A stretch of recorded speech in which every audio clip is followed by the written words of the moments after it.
Hi everyone, my name is Robert James Gabriel and I'm the founder of Helperbird. As it's Dyslexia Awareness Week, I thought I'd tell you a little bit about my struggles with dyslexia and how Helperbird came to be. So I'm currently 28 years old, but when I was 16, so 12 years ago, a teacher told my parents I should consider dropping out of school or taking me out because I was struggling and she thought I wouldn't really achieve anything. I'd be better off at taking a trade. There's nothing wrong with taking a trade, but my parents got very protective of me and decided they pressurized the school to get me tested because if you looked at my work back then, it was very clear there was a struggle going on. And after a bit of back and forth, because they didn't have the money and I was a bit of an older student, they wanted to spend the money on a younger student, I was finally tested. I was diagnosed with dyslexia, got the extra help I needed, and at the same time, I kind of was discovering computers.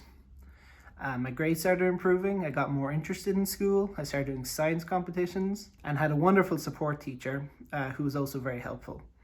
And about 6 months after the teacher told me I should drop out on my parents, I won the school about eight to 10,000 euros / dollars in prize money, and was able to go back to get people tested for dyslexia and learning difficulties. And I discovered computers, and it's just a very lucky moment in my life that I consider it could have gone another way. If my parents didn't stand up, if the funding wasn't there, if I didn't find computers at the same time.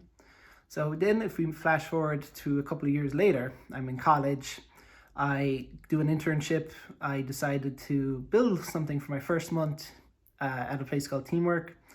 I built the very first version of Helperbird that just changed the font to whatever I want, to the OpenDyslexic font. Forget about it, 2 months later, it had 2,000 users.